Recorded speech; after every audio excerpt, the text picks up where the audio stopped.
Hey guys, welcome to chemistry tutorial all you need to know. Last time पर हम लोगों ने cell chapter को फिनिश किया था, जो कि 2 पार्ट में था। अगर आपने उस वीडियो को नहीं देखा तो प्लीज़ पहले उस वीडियो को जाकर देखिए, तभी आपको cell cycle and cell division का ये जो चैप्टर है वो पूरी तरह से क्लियर होगा। ठीक है, यहाँ पर इस जगह पर प्रोजेनी हो गया, इसको करेक्ट कर लीजिएगा। तो चलिए आगे बढ़ते हैं, इस चैप्टर की बात करते हैं। What is cell cycle and cell division. सबसे पहले हम लोग बात करेंगे सेल साइकिल और सेल डिवीज़न की। देखिए, सेल के पहले लास्ट टाइम पर हम लोगों ने पढ़ा था सेल क्या है। तो cell is the fundamental structural and functional unit of all living organism.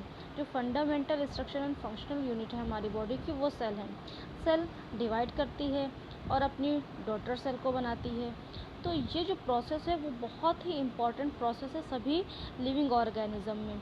अब जब सेल साइकिल हो रही होती है, उसी दौरान डीएनए रेप्लिकेशन होता है, मीन्स नया डीएनए बनता है, सेल की ग्रोथ होती है। ये सारी चीज़ें भी ड्यूरिंग द सेल डिवीज़न होती रहती है। और ये सारे जो प्रोसेस हैं, cell division, DNA replication, cell growth, ये सारी चीज़ें एक कोऑर्डिनेटेड वे में होती है। अब कोऑर्डिनेटेड वे में क्यों होती है कि जो डिवीज़न हो वो करेक्ट हो, फॉर्मेशन ऑफ प्रोजेनी सेल, जो नई सेल बनती है, डॉटर सेल बनती हैं जिनमें जीनोम होते हैं, वो सारी चीज़ें बिल्कुल करेक्ट फॉर्म में होनी चाहिए। The sequence of event by which a cell duplicates its genome, वो सीक्वेंस ऑफ इवेंट जिसमें सेल अपने डुप्लीकेट जीनोम को फॉर्म करती है और सेल अपने अदर कॉन्स्टिट्यूएंट को सिंथेसाइज करती है और आगे जाके अपने सेल से डॉटर सेल को फॉर्म करती है, उसको ही सेल साइकिल कहते हैं। सेल साइकिल किसे कहते हैं?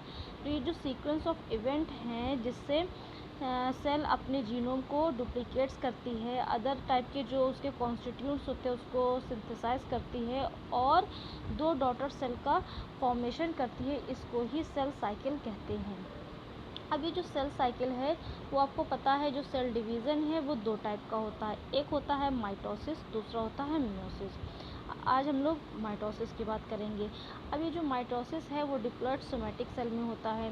इसके अलावा ये जो सेल डिवीज़न है वो ज़रूरी नहीं कि हर टाइप के सेल में हो। जैसे कि हमारी हार्ट सेल है, उसमें सेल डिवीज़न नहीं होता है। और बहुत सारी ऐसे सेल है जिसमें ओकेजनली सेल डिवीज़न होता है, जब ज़रूरत होती है, अगर उसमें कुछ डैमेज हो जाता है तब ही सेल का डिवीज़न होता है। और अभी मैंने बताया कि ये सेल डिवीज़न जो है वो डिप्लॉयड सोमैटिक सेल में होती है और इसका भी एक्सेप्शंस हैं। बहुत सारी ऐसे प्लांट सेल है जो हिप्लॉयड और डिप्लॉयड दोनों में माइटोसिस का प्रोसेस पाया जाता है। तो चलिए आगे हम लोग बात करते हैं phases of cell cycle. Cell cycle के क्या फेजेस होते हैं? मेनली इसके 2 बेसिक फेज़ होते हैं। एक होता है इंटरफेज़, दूसरा होता है एम फेज़, जिसे माइटोसिस फेज़ कहते हैं। अभी जो एम फेज़ है वो क्या रिप्रेजेंट करता है? एक्चुअल सेल डिवीज़न या फिर माइटोसिस वही रिप्रेजेंट करता है। और जो इंटरफेज़ होता है वो रिप्रेजेंट करता है जो 2 सक्सेसिव एम फेज़ है उसके बीच का जो ड्यूरेशन होता है, जो प्रोसेस होता है, उसको ही इंटरफेज़ रिप्रेजेंट करता है। अब देखिए, ये बहुत इंपॉर्टेंट बात है कि जो ह्यूमन सेल है उसमें सेल साइकिल का जो एवरेज ड्यूरेशन होता है वो अप्रॉक्स 24 आवर्स होता है। और इस जो सेल डिवीज़न का प्रोसेस है उस पर लगभग 1 आवर, 1 आवर सिर्फ और सिर्फ माइटोसिस का प्रोसेस होता है, जो कि एम फेज़ होता है। उसके अलावा जो फर्दर 95% जो भी पार्ट है वो इंटरफेज़ का पार्ट होता है और जो एम फेज़ है वो अप्रॉक्स 1 आवर होता है। अब सबसे पहले हम लोग बात करेंगे interphase. The interphase is divided into 3 further phases. इसको भी 3 फर्दर फेजेस में डिवाइड किया गया है, G1 फेज़, S फेज़ और G2 फेज़। अब बात करेंगे G1 फेज़ की।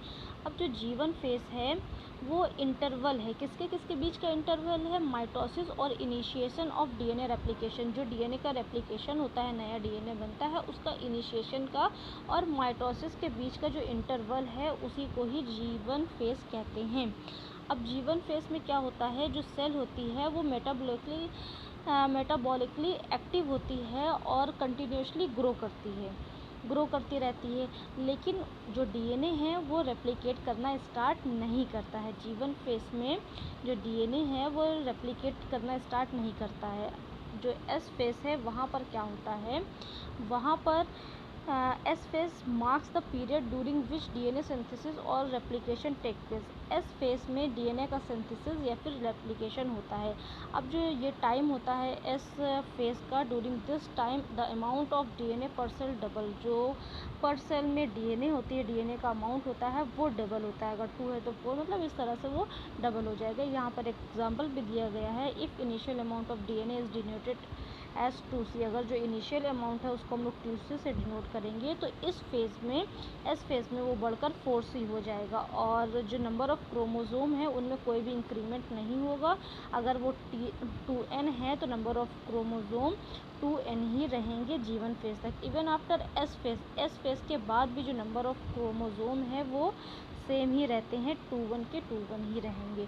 इससे हमें ये बात पता चली जो कि इम्पॉर्टेंट है कि जीवन फेज़ एक इंटरवल है जो कि माइटोसिस और इनिशिएशन ऑफ DNA रेप्लिकेशन के बीच में होता है. और इसमें DNA रेप्लिकेट नहीं करता है. DNA रेप्लिकेट एस फेज़ में करता है और इसमें जो DNA का नंबर है वो डबल हो जाता है. और जो क्रोमोज़ोम का नंबर है वो चाहे जीवन फेज़ हो या फिर एस फेज़ हो, उसमें कोई भी चेंजमेंट नहीं आता है, वो सेम टू सेम ही रहता है. अब आगे बढ़ते हैं. In animal cell during the S phase the RNA replication begin in the nucleus. जब S phase में RNA का DNA का रेप्लिकेशन स्टार्ट होता है वो कहाँ होता है? न्यूक्लियस में होता है. और जो सेंट्रियोल होते हैं साइटोप्लाज्म में वो डुप्लीकेट करने लगते हैं, वो डुप्लीकेशन स्टार्ट कर देते हैं. और जब G2 फेज़ आता है तो उसमें प्रोटीन का सिंथेसिस होता है और वो प्रिपेयर करता है माइटोसिस फेज़ के लिए. और इसमें सेल ग्रोथ कंटिन्यू रहती है. देखिए जो आपको डायग्राम दिख रहा है, ये जो डायग्राम दिख रहा है, थोड़ा हम जूम करके दिखाते हैं. ये सेल साइकिल का बिल्कुल वे है. देखिए यहाँ पर एक सेल है और आगे जाकर ये 2 सेल का फॉर्मेशन कर रही है, आगे जाके ये 2 सेल को फॉर्म कर रही है. और यहाँ पर दिखाया गया है जीवन फेज़. देखिए यहाँ पर दिखाया गया है जीवन, ये एस फेज़ है, ये G2 फेज़ है. ये सारी जो है ये इंटरफेस है, ये जो है ये इंटरफेस है. और आगे ये एम फेज़ है, ठीक है, जिसमें बहुत सारे फेजेस होते हैं. तो इस तरह से एक सेल से 2 डॉटर न्यूक्लियाई का फॉर्मेशन होता है. अब आगे बात करते हैं. अब बात करते हैं एम फेज़ की. अभी हम लोगों ने इंटरफेस की बात कर ली, अब बात करते हैं एम फेज़ की. एम फेज़ जो है वो सेल साइकिल का मोस्ट ड्रामेटिक पीरियड है. सबसे ज़्यादा जो ड्रामेटिक पीरियड है वो सेल साइकिल का वो एम फेज़ है. क्योंकि इसमें बहुत सारे प्रोसेस होते हैं जिसे एक साथ समझ पाना बहुत ही मुश्किल है. इसमें बहुत सारे देखिए रीऑर्गेनाइजेशन होते हैं जो कि जो सभी सेल के कंपोनेंट होते हैं उसमें रीऑर्गेनाइजेशन स्टार्ट हो जाता है. Since the number of chromosome in the parent and progeny cell is the same, लेकिन जो नंबर ऑफ क्रोमोज़ोम है पेरेंट सेल में और प्रोजेनी सेल में वो सेम रहता है. इसे इक्वेशन डिवीज़न भी कहते हैं. इसे इक्वेशनल डिवीज़न क्यों कहते हैं? देखिए इक्वेशनल डिवीज़न क्योंकि बिल्कुल इक्वल रहता है, इस वजह से इसे इक्वेशनल डिवीज़न भी कहते हैं. तो for the convenience mitosis has been divided into 4 stages. अब इसको जो माइटोसिस का फेजेस है, एम फेज है, उसको 4 पार्ट में डिवाइड किया गया है जो कि न्यूक्लियर डिवीज़न के फेज है. यहाँ पर न्यूक्लियर डिवीज़न होता है जिसे कैरियोकाइनेसिस कहते हैं. अब it is very essential to understand that the cell division is a progressive process. ये हमें समझना बहुत ज़रूरी है कि जो सेल डिवीज़न है एक प्रोग्रेसिव प्रोसेस है जिसमें बहुत सारी स्टेजेस आती है. अब कैरोकाइनेसिस की बात करते हैं तो ये 4 स्टेज होते हैं: prophase, metaphase, anaphase and telophase. तो एक एक करके हम लोग इस पर बात करेंगे. सबसे पहले हम लोग बात करते हैं प्रोफेज की. तो देखिए ये डायग्राम है आपके सामने. और प्रोफेज की बात करते हैं. Prophase which is the first stage of karyokinesis of mitosis following the S and G2 phase of interphase. देखिए जो प्रोफेज है वो फर्स्ट स्टेज है कैरियोकाइनेसिस की, लेकिन ये फॉलो करते हैं S और G2 फेज़ जो कि इंटरफेज के होते हैं. In the S and G2 phase the new DNA molecule form. आपको पता ही है S से ही DNA का रेप्लिकेशन स्टार्ट होता है तो उसमें ही DNA के नए मॉलिक्यूल फॉर्म होते हैं, लेकिन नॉट डिस्टिंक्ट बट इंटरवाइंड. ये बिल्कुल अलग अलग नहीं होते, इंटरवाइंड होते हैं, एक दूसरे से बिल्कुल अटैच रहते हैं, इनको अलग नहीं किया जा सकता. Prophase is marked by the initiation of condensation of chromosome material. जो प्रोफेज है उसको हम लोग कैसे पहचान सकते हैं कि यहाँ पर जो भी क्रोमोसोमल मटेरियल होता है उसका कंडेंसेशन स्टार्ट हो जाता है। देखिए आप फर्स्ट डायग्राम देख रहे होंगे ये कैसा है, और सेकंड देख रहे हैं कितना मतलब कंडेंसेशन हो गया, उसमें बिल्कुल डेंस हो गया। ठीक है, तो इस तरह से इसको पहचान सकते हैं। The chromosomal material become untangled during the process of chromatin condensation. जब क्रोमैटिन कंडेंसेशन होता है, जो क्रोमोसोमल मटेरियल है वो बिल्कुल अनटेंगल्ड हो जाता है, बिल्कुल अलग तरह से हो जाता है। The centrosome which has undergone duplication during S phase of interphase now begins to move toward opposite pole of the cell.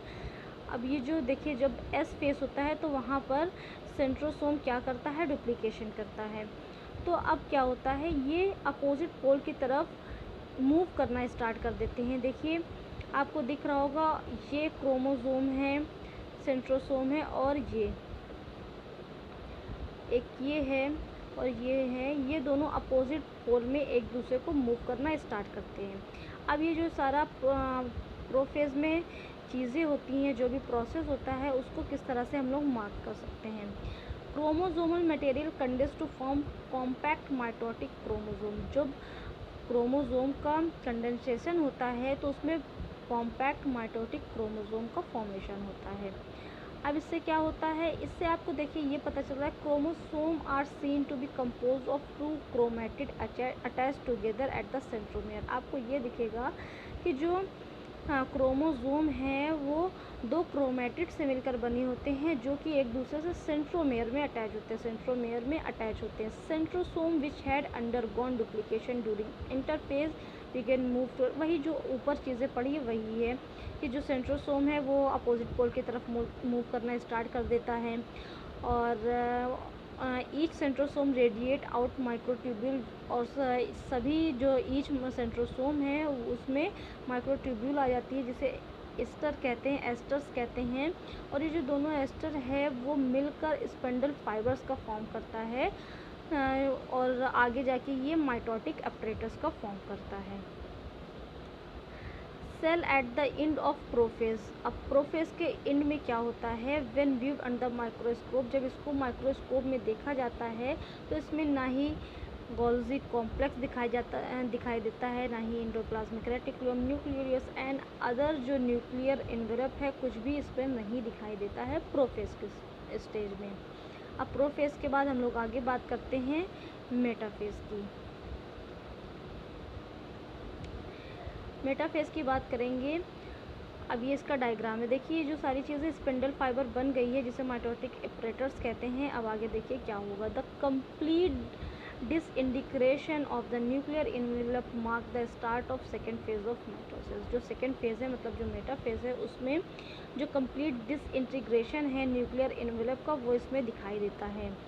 और जो क्रोमोसोम हैं वो अपने सेल के साइटोप्लाज्म में क्या हो जाते हैं, स्प्रेड कर जाते हैं, फैल जाते हैं। देखो ये जो साइटोप्लाज्म है उसमें सारे क्रोमोसोम फैल गए हैं, आपको डायग्राम में साफ साफ दिखाई देगा।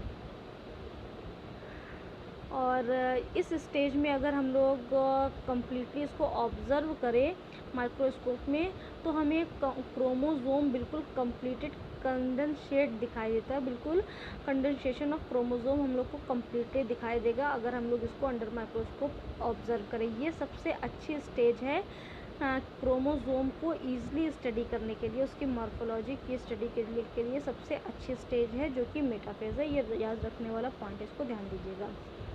अब इसके बाद बात करते हैं इस स्टेज में metaphase chromosome is made up of two sister chromatid. इसमें क्या होते हैं, देखो दो सिस्टर क्रोमैटिड के मिलकर बने होंगे। ये जो आपको दिख रहे होंगे दो हैं, पेयर में हैं, तो ये सिस्टर क्रोमैटिड के बने होते हैं। Which are held together by centromere, जो किससे मिलकर बने होते हैं, सेंट्रोमेयर से अटैच होते हैं या फिर जुड़े होते हैं। विच आर हेल्ड टुगेदर, जो एक दूसरे से जुड़े होते हैं सेंट्रोमेयर से। ये देखिए ये बीच में यहाँ पर सेंट्रोमेयर दिख रहे होंगे आपको। अब आगे बात करते हैं small disc shape structure at the surface of centromere. अब सेंट्रोमेयर के सरफेस पर एक स्मॉल डिस्क लाइक स्ट्रक्चर आ जाएगी, जिसे बोलते हैं kinetochores. These structure serve as the site of attachment of spindle fibre. जो स्पिंडल फाइबर हैं, ये जो आपको दिख रहे हैं, ये जो स्पिंडल फाइबर्स हैं, ये स्पिंडल फाइबर हैं, तो वहाँ पर अटैच करने में ये हेल्प करती हैं। जो काइनेटोकोर्स स्ट्रक्चर है वो स्पिंडल फाइबर में अटैच करने के लिए इसको हेल्प करता है। Hence, the metaphase is the characterized by all chromosomes become to lie at the equator with the one chromatid of each chromosome connected by its kinetochore. फिर इसके बाद है to spindle fibers from one pole and its sister chromatid connected by its kinetochore to spindle fibers from the opposite pole. अब ये देखिए इस stage को हम लोग किस तरह से पहचान सकते हैं। पहले बात तो ये बिल्कुल एक लाइन पे ही एक लाइन पर जाकर लाई कर जाते हैं, जो कि इक्वेटर पर लाई कर जाते हैं, और इनका एक जो पोल है, एक पोल पर ये काइनेटोकोर से अटैच रहते हैं, दूसरे पोल पर ये स्पिंडल फाइबर से अटैच रहते हैं। और इसको मेन किस तरह से पहचाना जा सकता है यहाँ पर दिए हैं। Spindle fibre attach to kinetochores of chromosome. जो स्पिंडल फाइबर हैं वो काइनेटोकोर्स के क्रोमोसोम के काइनेटोकोर से अटैच हो जाते हैं। Chromosomes are move to spindle equator.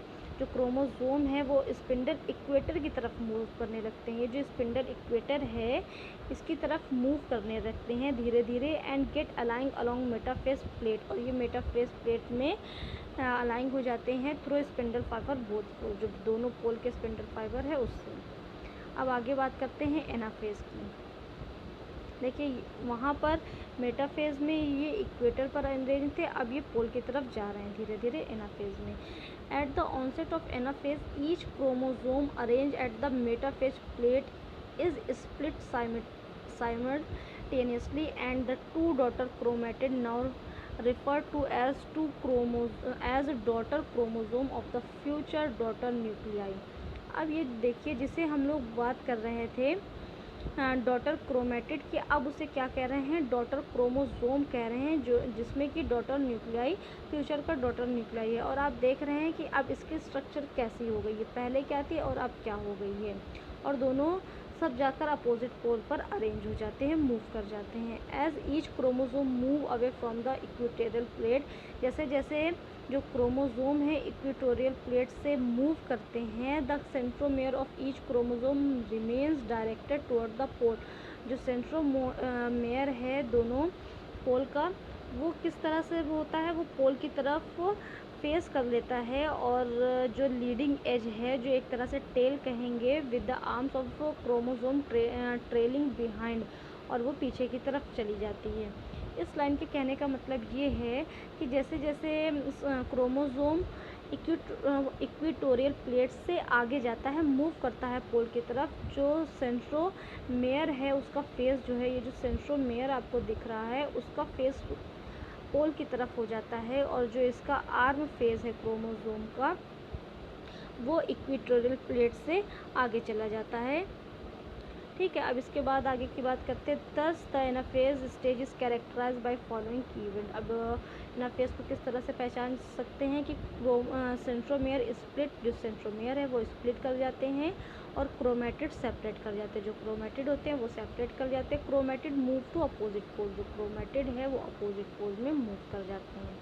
अब आगे की बात करते हैं।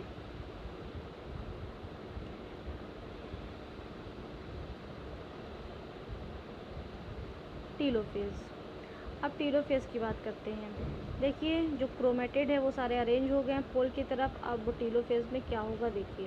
Eight the beginning of the final stage of karyokinesis, जैसे ही फाइनल स्टेज मतलब टीलोफेज स्टार्ट होता है, उसके स्टार्टिंग में क्या होता है, the chromosome that have reach their respective pole decondense and lose their individuality. देखिए जो क्रोमोसोम होते हैं जो कि पोल पर जाके अरेंज हो जाते हैं, वो पहले तो फर्स्ट स्टेज में वो धीरे धीरे कंडेंस होना स्टार्ट करते हैं, लेकिन टीलोफेज में क्या होते हैं, डीकंडेंस हो जाते हैं, फिर से वो अपने पहले जैसे फॉर्म में आ जाते हैं, और जो अपनी एक तरह से इंडिविजुअलिटी, जो अपनी पहचान होते हैं वो खो देते हैं, वो मतलब मिक्स हो जाते हैं पूरे। आप डायग्राम में देख पा रहे होंगे। The individual chromosome can no longer be seen and each set of chromatin material tend to collect at each of two poles. जो देखिए इंडिविजुअल क्रोमोसोम होते हैं, जो अलग अलग इंडिविजुअल क्रोमोसोम होते हैं, वो अब दिखाई नहीं देते हैं। पहले आपको यहाँ पर दिखाई दे रहे थे। देखिए अब आपको वो दिखाते हैं। इस स्टेज में देखिए यहाँ पे हमें अलग अलग क्रोमोसोम क्रोमैटिन सब चीज़ दिखाई दे रहा था, लेकिन इनाफेज से जैसे ही हम लोग टीलोफेज से पहुँचेंगे इनका डीकंडेंस हो जाते हैं, ये सारे डीकंडेंस हो जाते हैं और अपनी पहचान एक तरह से खो देते हैं। हम लोग क्रोमोसोम को अब नहीं देख सकते और सभी लोग क्या होते हैं, अपने अपने पोल पर एक तरह से इकट्ठा हो जाते हैं। ये देखिए कुछ यहाँ पर हैं और कुछ यहाँ पर हैं, ये एक तरह से कलेक्ट हो गए। This is stage which shows following key events. अब इसमें देखिए कौन कौन से की इवेंट्स हैं। Chromosome cluster at opposite spindle poles and their identity is lost as discrete element. और जो क्रोमोसोम के जो क्लस्टर हैं वो अपोजिट स्पिंडल पोल में जाके इकट्ठा हो जाएंगे और अपनी आइडेंटिटी खो देंगे। Nuclear envelope develop around the chromosome. अब जो क्रोमोसोम के चारों तरफ क्या होगा, न्यूक्लियर इन्वेलप आ जाएगा at each pole forming 2 daughter nuclei, और उसमें 2 डॉटर न्यूक्लियाई का फॉर्मेशन होगा। Nucleolus, Golgi complex and ER form, ये सारी चीज़ें दिखाई देने लगेंगी जो कि मेटाफेज में हमें प्रोफेज में हमें नहीं दिखाई दे रही थी। अब आगे बढ़ते हैं। साइटोकाइनेसिस क्या है? साइटोकाइनेसिस क्या है? अभी यहाँ पर टीलोफेज यहाँ तक का स्टेज है, फिर ये जो लास्ट वाला दिखा रहा है वो इंटरफेज दिखा रहा है। देखिए इसमें क्या है। Cytokinesis, mitosis accomplish not only the segregation of duplicate chromosome into daughter nuclei. देखिए माइटोसिस यहीं पर ख़त्म नहीं हो जाती है कि क्रोमोसोम ने अपना डुप्लीकेशन कर लिया, वो सेग्रीगेट हो गए, बढ़ गए डॉटर न्यूक्लियाई में, मतलब कैरियोकाइनेसिस तक ही नहीं रहती है, बल्कि but self itself is divide into 2 daughter cells. की सेल है वो 2 डॉटर सेल में डिवाइड हो जाती है by the separation of cytoplasm called cytokinesis at the end of which cell division get completed। कह रहा है कि ये आगे जाकर 2 डॉटर सेल का फॉर्मेशन करती है, जो कैसे होते हैं, जो साइटोप्लाज्म का सेपरेशन होता है उससे, इसी को ही साइटोकाइनेसिस कहते हैं, जिसकी एंड में क्या होता है, सेल का डिवीज़न कंप्लीट होता है। ये जो देखिए यहाँ तक टीलोफेज तक हम लोग बात करें तो ये एम फेज का था। इसके बाद का जो प्रोसेस है वो साइटोकाइनेसिस है। यहाँ पर इनका जो साइटोप्लाज्म है वो सेपरेट नहीं हुआ है। अब यहाँ पर जाके ये सेपरेट हो जाते हैं और 2 डॉटर न्यूक्लियाई का फॉर्मेशन करते हैं। यहाँ पर जाकर सेल डिवीज़न कंप्लीट हो जाता है हमारा।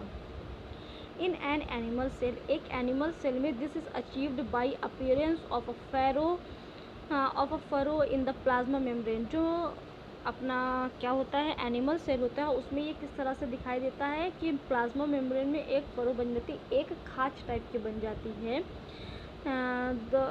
The furrow gradually depends and ultimately join the centre dividing the cell cytoplasm into 2। और जो ये बीच में क्या होती है, सेंट्रल में जाके डिवाइड होती है और उसको साइटोप्लाज्म को डिवाइड करके ये 2 पार्ट में ब्रेक कर देती है। Plant cell however are enclose by a relatively inextensible cell wall. और जो इसमें प्लांट सेल में क्या होता है वो सेल वॉल के थ्रू होती है। Therefore they undergo cytokinesis by different mechanism. क्योंकि हाँ एनिमल सेल में कोई सेल वॉल नहीं होती है तो इसमें साइटोप्लाज्म से ही आसानी से हो जाता है। और आपको पता है प्लांट सेल में सेल वॉल होती है तो इसमें बहुत सारे साइटोकाइनेसिस के अलग अलग मैकेनिज्म होते हैं, उसके थ्रू होती हैं। In plant cell wall formation start in the centre of the cell. Plant cell में क्या होता है, वॉल का फॉर्मेशन स्टार्ट होता है सेंटर ऑफ द सेल में एंड ग्रोज आउटवर्ड, और बाहर की तरफ ग्रो करता रहता है to meet the existing lateral wall, जो लेटरल वॉल है उससे मिलने के लिए। The formation of new cell wall begins with the formation of a simple precursor. नई सेल वॉल का फॉर्मेशन किससे स्टार्ट होता है, सिंपल प्रीकर्सर के फॉर्मेशन से, जिसे सेल प्लेट कहते हैं, जो रिप्रेजेंट करता है middle lamella between the walls of 2 adjacent cell. जो 2 एडजेसेंट सेल है उसके बीच का जो मिडल लैमेला है उसको रिप्रेजेंट करता है। At the time of cytoplasmic division organelles like mitochondria plastid get distributed between the 2 daughter cell. और जब साइटोप्लाज्मिक डिवीज़न हो रहा है, जो ऑर्गेनेल्स होते हैं लाइक माइटोकॉन्ड्रिया प्लास्टिड, ये सारी बात हम लोग प्लांट सेल की कर रहे हैं, तो वो डिस्ट्रीब्यूट हो जाते हैं 2 डॉटर सेल में। In some organism karyokinesis is not followed by cytokinesis. कुछ ऐसे ऑर्गेनिज्म है जिसमें कैरियोकाइनेसिस के बाद साइटोकाइनेसिस नहीं होता है। उसमें क्या होता है, as a result of which multi nucleated condition arise leading to the formation of syncytium, liquid endosperm in coconut. इसका एग्जाम्पल है लिक्विड एंडोस्पर्म इन कोकोनट। अब आगे बात करते हैं सिग्निफिकेंस ऑफ माइटोसिस। अब ये जो माइटोसिस डिवीज़न है उसका सिग्निफिकेंस क्या है। देखिए इसमें दे रहा है कि जो माइटोसिस है या फिर इक्वेशनल डिवीज़न है वो रिस्ट्रिक्टेड होता है डिप्लॉयड सेल में। आपको पता ही है कि ये डिप्लॉयड सोमैटिक सेल में होता है, लेकिन कभी कभी क्या होता है some lower plants in some social insect haploid cell also divide by mitosis. कुछ लोअर प्लांट हैं या फिर सोशल इंसेक्ट हैं जो कि हैप्लॉयड होते हैं, हैप्लॉयड सेल होती हैं, उसमें माइटोसिस होता है। ये बहुत ज़्यादा एसेंशियल प्रोसेस है to understand the significance of this division in the life of organism. ठीक है, यही सारी चीज़ें, इसको आप खुद से भी पढ़ सकते हैं कि क्या क्या इसकी इम्पोर्टेंट चीज़ें हैं। माइटोसिस से सेल का रिपेयर होता है, बहुत सारी चीज़ें हैं, वो सारी चीज़ें होंगी। ठीक है, the cell of upper layer of epidermis बनती है, cell of lining of the gut and blood cell are being constantly replace. ये जो अपर लेयर ऑफ एपिडर्मिस है, एपिडर्म्स है, और लाइनिंग ऑफ द गट है, ब्लड सेल्स हैं, ये सारी चीज़ें रिप्लेस होती रहती हैं। Mitotic division in the meristematic tissues, the apical and the lateral cambium result in the continuous growth of plant through out their life. जो माइटोटिक डिवीज़न होता है मेरिस्टेमेटिक टिश्यू में, उसमें एपिकल एंड लेटरल जो cambium होती है उसमें क्या होता है कंटिन्यूसली ग्रोथ होता रहता है प्लांट में उनकी पूरी लाइफ तक। तो माइटोसिस यहीं पर ख़त्म करते हैं। आगे जो नेक्स्ट वीडियो आएगा उसमें हम लोग मियोसिस की बात करेंगे। आई होप आपको वीडियो पसंद आएगा। पसंद आए तो प्लीज़ शेयर एंड लाइक कीजिएगा। धन्यवाद।